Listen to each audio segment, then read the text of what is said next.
और तो शिवपुरी में नकली खाद और डीएपी की फैक्ट्री पर छापेमारी हुई है। फैक्ट्री में 125 बोरी नकली खाद जब्त की गई है। नकली खाद बनाने की मशीन और अन्य उपकरण भी बरामद हुए हैं। खनिया थाना क्षेत्र में ये नकली फैक्ट्री चल रही थी। आपको बता दें कि पुलिस और कृषि विभाग की टीम ने कार्रवाई की है। तस्वीरें आपकी स्क्रीन पर हैं। 125 बोरी नकली खाद जब्त की गई है।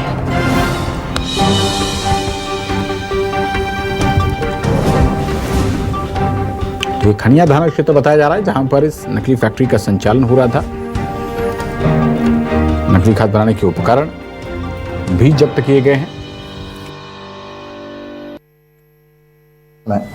ऋषिवान लोधी अपने मकान में भारी मात्रा में अवैध रूप से डीएपी खाद का निर्माण कर रहा है।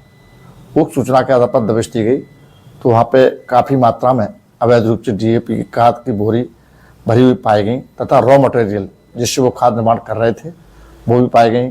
एक मशीन मिली है जिससे वो खाद की बोरियों को सिल रहे थे। कोई अलग अलग कंपनी की खाद निर्माण कर रहे थे? नहीं, कंपनी का जो डीएपी खाद होता है ना, उसी के नकल करके उसकी बोरियों में खाद पैक कर रहे थे। कोई आरोपी यहाँ पे नहीं, आरोपी फरार हो गया है। जिसको घर मालिक था जो ऋषि लोधी था। खबर पर ज्यादा जानकारी के साथ हमारे संवाददाता परवेज खान जुड़ रहे हैं। परवेज, नकली खाद की फैक्ट्री संचालित होती हुई पकड़ी गई है। कब से ये फैक्ट्री संचालित हो रही थी? कितने किसानों को धोखा दिया जा चुका है? क्या बड़ी बातें सामने आई हैं?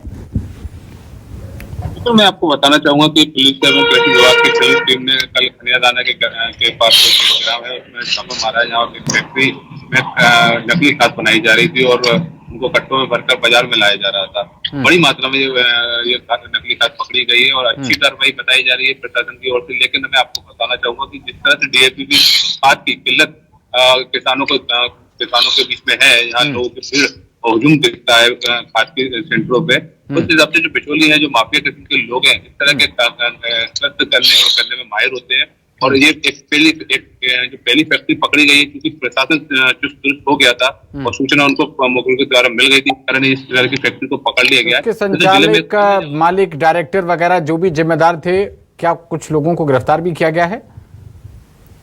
मैं आपको बताना चाहूंगा, इस तरह के जो कारोबार होते हैं, जो अवैध कारोबार, तो कहीं ना कहीं राजनीतिक संरक्षण उन लोगों को प्राप्त होता है। और इस मामले में भी ये हुआ कि जो मुख्य आरोपी है वो फरार हो गया है और कोई व्यक्ति इसमें गिरफ्तार नहीं हुआ है। लेकिन हाँ, मौके से बड़ी मात्रा में नकली खाद को बरामद किया गया है और पुलिस आगे की कार्रवाई कर रही है। लेकिन जो मुख्य आरोपी है वो फरार बताया जा रहा है। कोई कर्मचारी इसमें काम करने वाले, उनको किसी को हिरासत में लिया या पूछताछ की गई हो, गिरफ्तारी हुई हो? पुलिस ने कोई गिरफ्तारी शो नहीं की है, क्योंकि अभी सामने गिरफ्तारी तो सामने नहीं आई। लेकिन कुछ लोगों से पूछताछ, जो पुलिस का कहना है उसमें पूछताछ जारी है, क्योंकि यहाँ जो कट्टे बरामद किए गए उसमें उड़ीसा का ट्रेडमार्क लगा हुआ है और गुरुग्राम का ट्रेडमार्क लगा हुआ है, हरियाणा का ट्रेडमार्क लगा हुआ है। तो कहीं ना कहीं मामला एक बड़ा स्कैंडल की ओर इशारा करता है। अगर पुलिस बहुत शानदार कार्रवाई की है फिर तो पुलिस ने, क्योंकि कोई है ही नहीं, कोई माई बाप ही नहीं है इसका। बहुत शानदार कार्रवाई पुलिस प्रशासन की। फिलहाल बने रहिए आप हमारे साथ परवेज।